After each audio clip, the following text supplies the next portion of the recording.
Good morning, everyone, and thank you for taking time out of your busy schedules to watch our second Training Byte, sponsored by Quest, Equality and Inclusion Council, and produced by members of your employee resource groups. If this is your first session, we plan to do these quarterly for all Quest employees. We currently have 3 active employee resource groups working to create a safe space for all Quest employees to discuss matters pertaining to members of our communities and are supported by incredible allies and executive leadership. Quest Colors, Women at Quest, and Quest Pride are all working together to discuss the topic why diversity matters to us. Why diversity matters to us individually, why it matters at Quest, or at any workplace for that matter, and on a larger scale, why it matters in the world we live in and walk in every day. We want to provide some advice and guidance to our fellow Quest employees on how you can be an ally to members of our communities. But before we get to the topic at hand, I'd like to take a moment to introduce our panel today. First, we'll start with my fellow Pride ERG officer, Ellen Walsh. Thank you, Joseph. I'm the communications coordinator with the Pride ERG. I'm based out of North Carolina and I'm a technical writer with Quest. And it's really important to me to be participating in these kinds of things as an active member of the Pride community, and really just to get this perspective out there for a lot of people who might not have considered how things are looking from different angles of the world. And so to help with that, also I want to introduce a fantastic woman at Quest, Rukmini. Thank you, Ellen. I'm Rukmini Davakar, based out of India. I'm a part of the HR team and work as business partner, senior advisor at Quest. I've always been an ally and working in various areas like empowering differently abled, girl child education, and many more. When I got to know about the ERGs here at Quest, I was super excited to be a part of them and contribute in all the ways I could. I'm so proud to say that I'm able to contribute to all the 3 ERGs. I am now the communication coordinator for Quest Colors and Women at Quest. So that's a new addition. And creating some foundations to work with Quest Pride too. So I'm thrilled with the opportunities that have come by and love to contribute in all of my capacities. Over to you, Candice. Thanks, Mimi. My name is Candace Levitt, and I'm based here in Houston. Been with Quest for 4 years. I started out my ERG journey as the co-chair of Quest Colors, and I was also invited by Joseph. Thank you so much, Joseph, to join the Pride at Quest ERG, and later I was able to join at Quest. It's so important that we, in any capacity, join any ERG that we have the opportunity to, because we get to be allies to one another. We get to, do something that is so much more enriching and bigger than us. So it's been such a blast experience, and what I've experienced with joining each of the ERGs and contributing as much as I can. But back to you, and for having me. My name is Joseph Parks. I am an inside sales account executive located here in Austin. I've been with Quest for about a year and a half, and I joined the ERG pretty much right when I became an employee, because in the onboarding process, that's brought to our attention ways for us all to get involved in the ERG. So I want to say I attended my first meeting within a couple of weeks of starting at Quest. I've always been very involved in the LGBTQ plus community. I lived in New York for 12 years, which has a very active community there. I also compete on a global level as an LGBT athlete.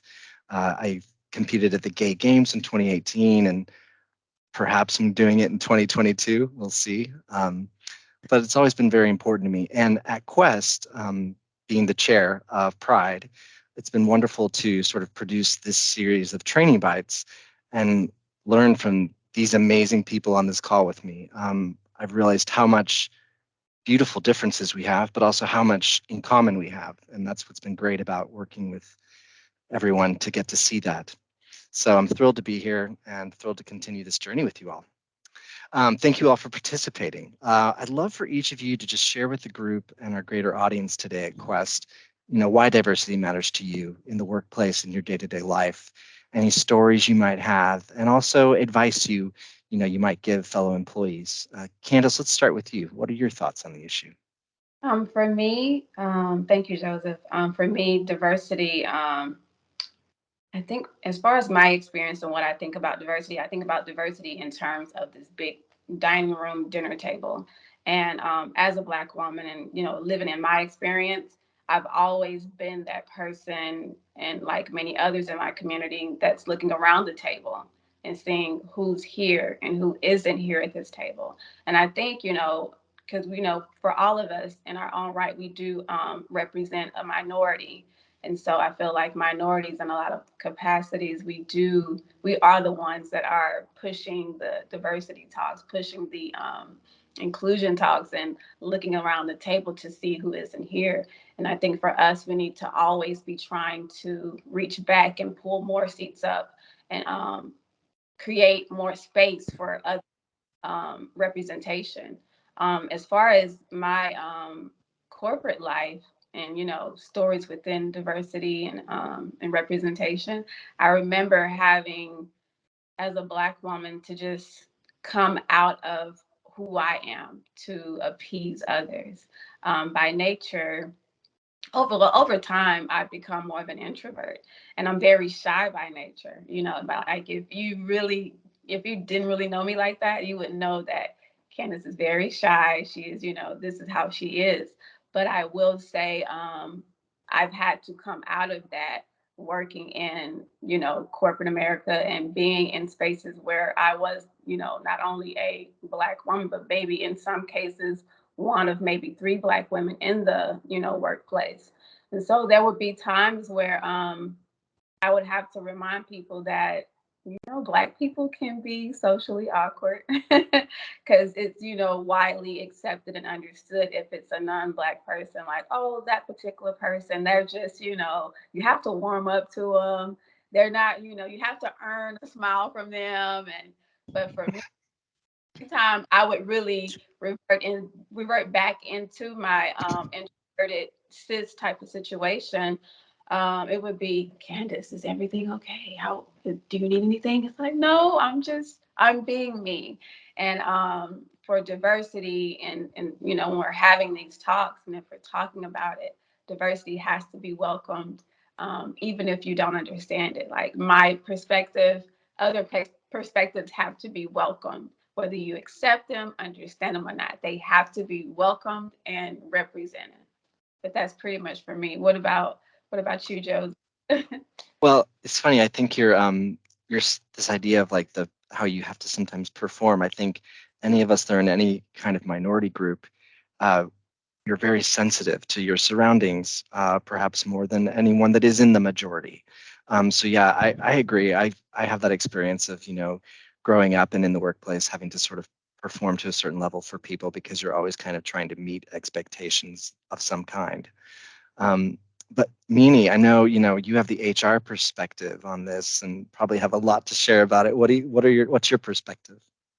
Um, Joseph, I always, tell my HR fraternity, friends, communities that I work with, right, to understand the why of diversity mattering, we really need to understand the what, because it happens many a times, these words are used interchangeably, like diversity, inclusion, belongingness, equality.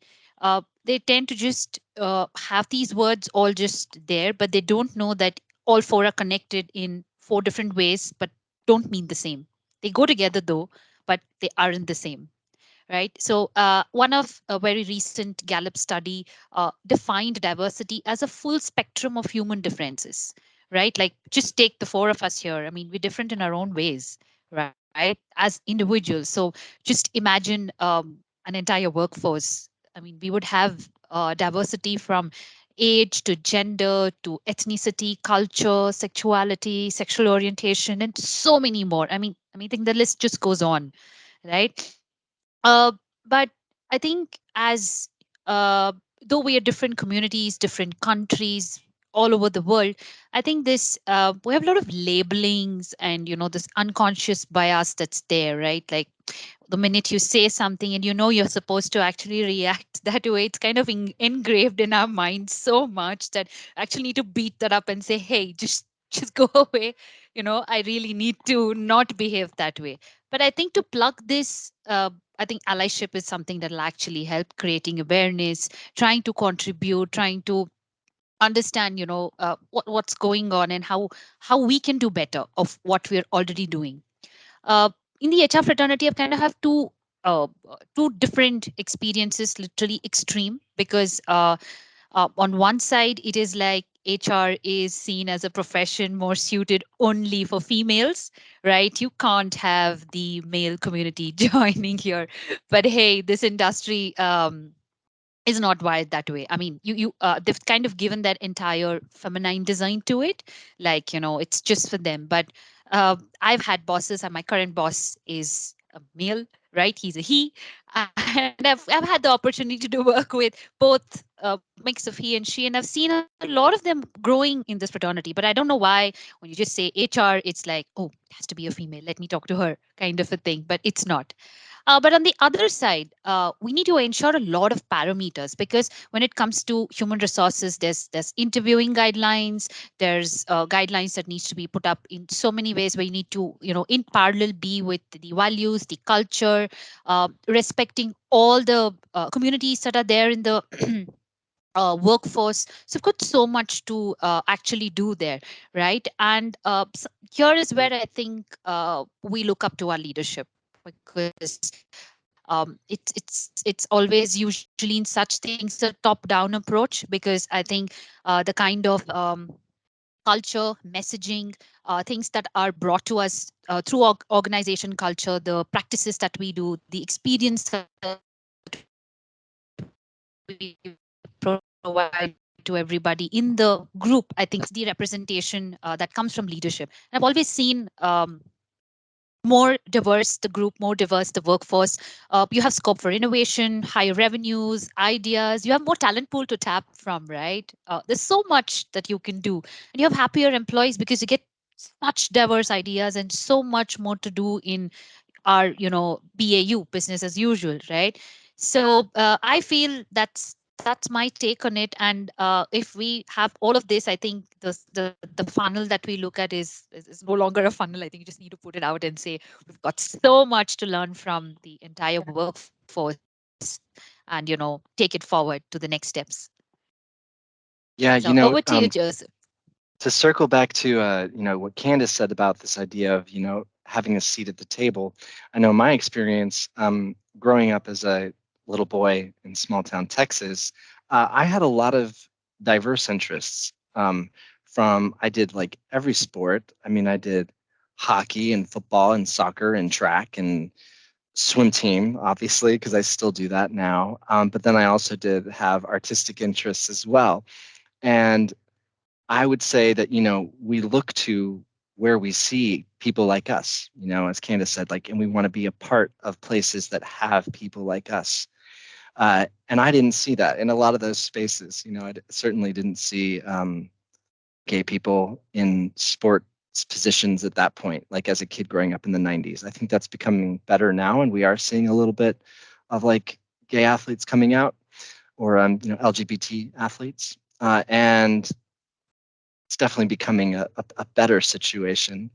But and then also within career path, like for me, I definitely saw that there were LGBT people in the arts communities, which is why I was sort of drawn toward theater and band, and ultimately I was a theater major and went to New York for 12 years and had a career producing theater. And there was a huge amount of diversity in that community, especially in the LGBTQ plus community. But, I always kind of wonder, what other things could have been available? What other roads could I have gone down had those notions in my mind not been there? I come from a huge military family. And I was drawn to the military because I'm very all about structure and regiment. And, my dad was, and my grandfathers, and a huge amount in my family.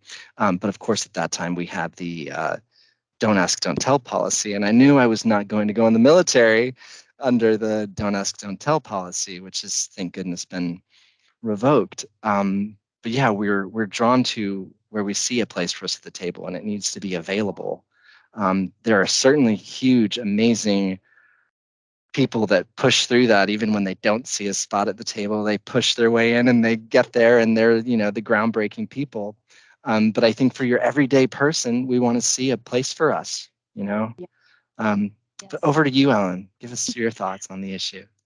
No, I completely agree. And I think it's really important to consider diversity, not just in terms of having like a representative from each community, but to make sure that you're making a community where so many different diverse representatives of different diverse communities are coming together, because otherwise you end up with a situation where if you have, the one token Black person, the one token woman, the one token gay guy, suddenly they're almost an involuntary ambassador for their entire community. And you need to make a space that's got, space for shy Black girls and outgoing Black girls, and gay athletes and gay theater majors, and women who Totally. really enjoy the soft skills in the interviewing and women who don't, and just make that full spectrum of human beings coming together, so you don't end up with these stereotypes and these tokens who are just numbers that you can point to say, look, we're diverse, when really you're not dealing with numbers at all. You're dealing with people. Yes. Exactly. Yes.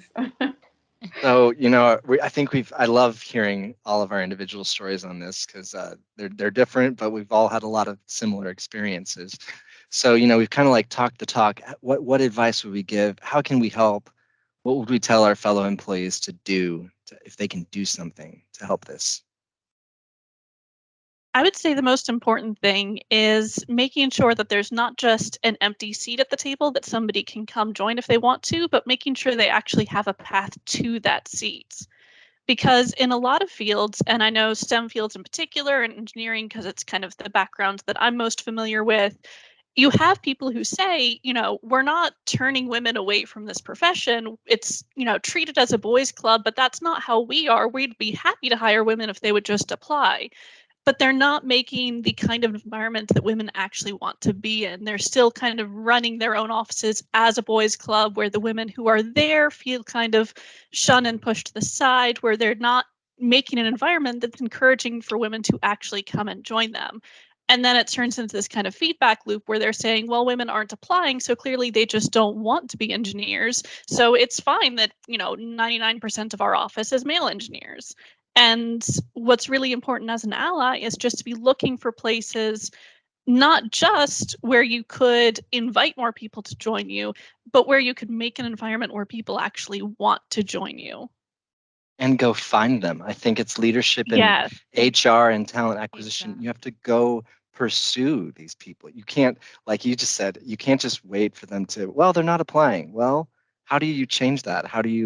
What avenues do we go down to pursue and get a diverse community of people to apply? I know for me, the reason I accepted the role that I have at Quest is in the interview process, I was interviewed by 3 amazing female leaders, and I liked that. I was drawn to it. They're amazing women who I'm proud to work for and work with. And that's a choice I made. That's my way. That's an example I can think of in my career that I made a conscious choice to join a team because I liked the diversity that was there. So we're lucky to have that at Quest. Um, Very, yeah, yeah. I Well, think, yeah. yeah, go. Candice, go on. Okay. I think there are many things involved, like we've all been talking, leadership, being allies. But to do all of this, you also need to create awareness because not many know that these are actually the challenges. This is what we need to do.